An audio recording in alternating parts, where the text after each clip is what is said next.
dans lequel on vit, et tout ça, ça va consommer de l'énergie. Alors,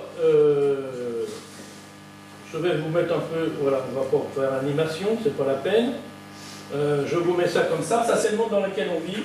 C'est des choses que vous connaissez, mais c'est quand même des choses qu'il faut toujours avoir en mémoire.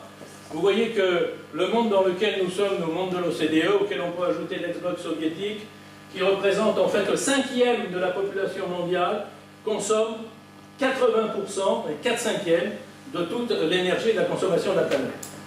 Et puis vous avez sur le reste, partagé pratiquement en moitié, des pays qui sont et qui vont malheureusement rester encore pour un certain temps dans une extrême ou une très grande pauvreté, et d'autres en revanche qui sont en voie de développement, mais c'est 2,7-2,8 milliards quand même, hein, donc de pays qui sont en train de se développer. Et vous voyez qu'en termes d'énergie et eau, eau douce, ou énergie ça peut être électricité, vous avez 2 milliards encore d'habitants qui n'ont pas du tout d'électricité et qui sont vulnérables au manque d'eau, et 2 autres milliards, ça fait quand même 4 au total, qui ont une électricité rare ou peu abondante et une eau parcimonieuse. Donc ça veut dire que, en gros, vous voyez un bon tiers, vous avez des besoins en énergie qui sont désespérés, parce qu'ils n'ont quasiment rien. Vous avez en revanche un autre grand tiers où la croissance est accélérée, une croissance qui dépasse depuis plus de 10 ans 10% par an, hein, et puis une autre qui est une demande continue dans le monde dans lequel nous vivons. Donc tout ça, évidemment, ça fait des besoins énergétiques. Alors je vais passer parce qu'il n'y a pas ça, je vais vous montrer un peu, je vais prendre cette planche, pour vous montrer les besoins sur 50 ans en réalité, quand on regarde les scénarios.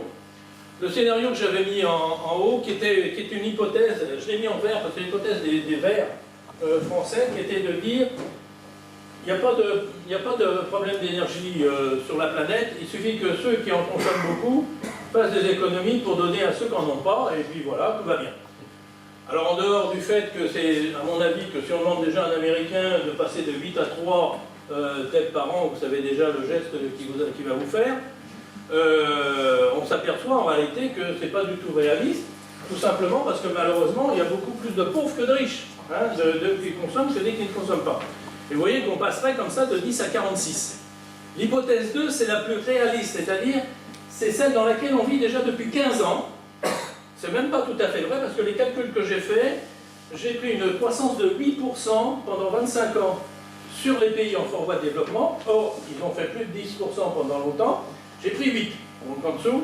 Et à partir de 2025, je les ai mis à 2% comme les pays, les nôtres, en disant, bon, ils ont déjà atteint un bon niveau, et après, donc, ça sera une demande continue.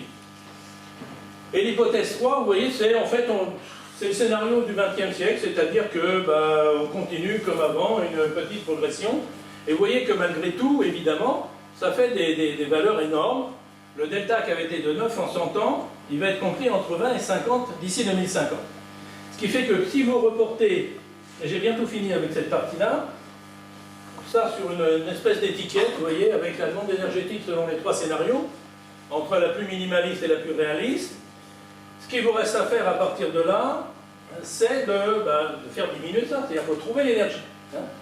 Et alors, ce à quoi je me suis livré, d'une façon qui n'était ni écologique ni économique d'ailleurs, c'est de dire, voilà, on va manquer d'énergie dans l'avenir, on ne va pas se battre en source d'énergie, on va tout développer au maximum. On va mettre des éoliennes partout où on peut en mettre, on va mettre du photovoltaïque partout où on peut en mettre, des barrages partout où on peut en mettre, etc. Biomasse, géothermie, etc.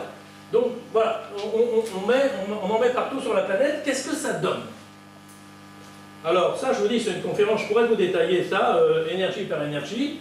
Donc vous voyez, l'éolienne, si on en met partout où on peut en mettre, on arrive à 3 gigatètres. Je vous rappelle, de 3 gigatètres, c'est 30% de la consommation de journée, c'est énorme. Hein, mais voilà, on a des besoins qui deviennent encore plus énormes. Donc, je fais baisser évidemment mon étiquette ici de 3 unités. L'énergie hydraulique, alors c'est simple, une fois que vous avez mis des barrages partout, vous pouvez en mettre, il y a un facteur 6 par rapport à aujourd'hui. Mais à partir de là, vous avez noyé tout ce que vous pouviez noyer. L'énergie géothermique, on peut monter à 1 gigatètre. L'énergie solaire, c'est pareil. Alors là, vous avez mis, il y a 30 mètres carrés de panneaux par habitant de la planète, sur les 10 milliards d'habitants, ça fait 3 gigatètres. La biomasse, on peut passer de 1,2 à 4. L'énergie des mers, alors j'ai un peu développé parce qu'ici il y a l'usine marémotrice, hein, je dis quand même, donc vous avez l'usine de marémotrice. Il y a aussi l'énergie hydrolienne dont on parle, l'énergie des vagues, l'énergie thermique des mers.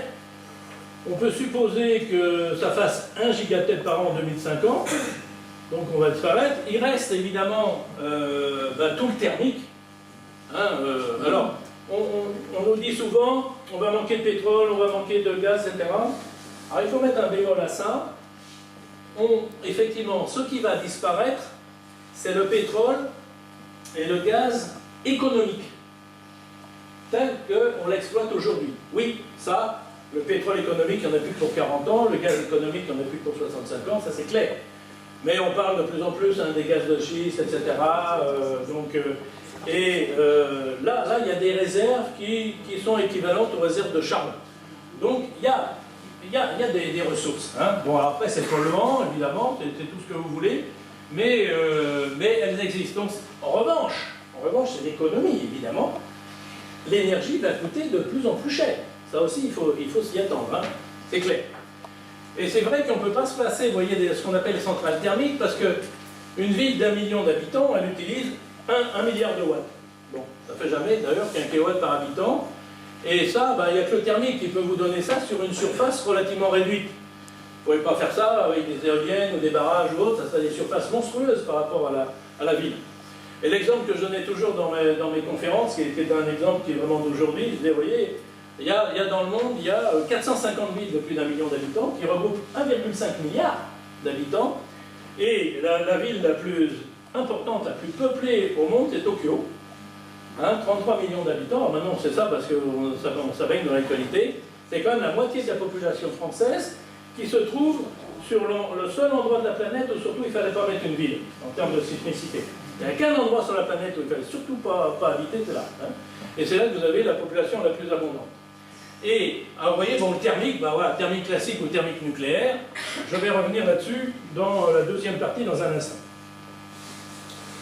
Donc, vous avez aussi évidemment le transport. On peut faire des choses sur le transport par ailleurs, mais vous avez quand même un certain nombre de moyens de transport qui ne s'affranchiront pas de ces combustibles fossiles. Ça a beaucoup moins. Vous avez vu, tout à l'heure, j'avais des facteurs 200, 300 d'augmentation. Là, je suis beaucoup plus modeste, mais je ne peux même pas le diminuer, je reste à peu près au même niveau. Alors j'en suis encore 7, 20, 31. Je vous rappelle, ça c'était le scénario du XXe siècle, ça c'est le plus réaliste, 31. Je suis encore loin du compte. Alors après, il y a les économies d'énergie où on peut voir un certain nombre. J'avais prévu 1,5 gigatête, ce qui est quand même énorme parce que c'est 15% quand même de notre consommation d'aujourd'hui. Alors il y a des gens dans mes conférences qui me disent « Ah bah oui, mais on pourrait faire plus que ça ». Je dis « Attention, quand je dis 15%, on ne va quand même pas aller demander à ceux qui n'ont pas d'énergie de faire des économies d'énergie.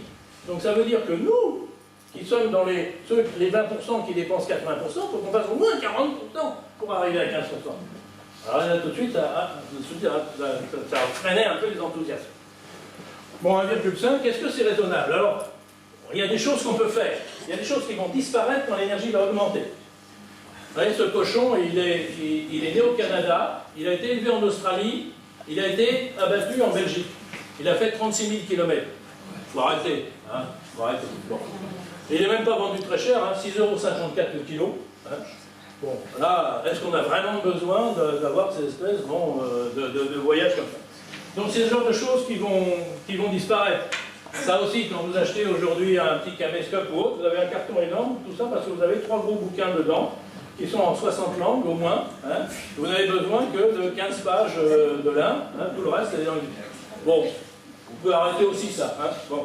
Mais, ça va être difficile, pourquoi? Ça va être difficile parce que quand vous regardez, par exemple, la dépense énergétique de l'audiovisuel, l'informatique, les téléviseurs, qu'on ne peut même plus arrêter, d'ailleurs maintenant il n'y a même plus d'interrupteurs pour les arrêter, eh bien, aujourd'hui, ça consomme autant d'énergie que tout le trafic aérien mondial. Or, il y a une chose qui est sûre, c'est que le trafic aérien mondial, on peut peut-être le freiner un peu, mais le développement de l'informatique et autres, avec tous les pays qui se développent, c'est sûr que ça va continuer. Donc, est-ce qu'on va faire des économies d'énergie? Oui, il faut en faire, mais vous voyez qu'il y a quand même un bémol à tout ça. Alors je laisse mon 1,5, et vous voyez, j'arrive quand même, et là maintenant j'ai fait le tour, c'est tout là. Hein. Bon, je ne peux plus tellement aller plus loin, et vous voyez, j'ai utilisé toutes les sources d'énergie. Alors je pense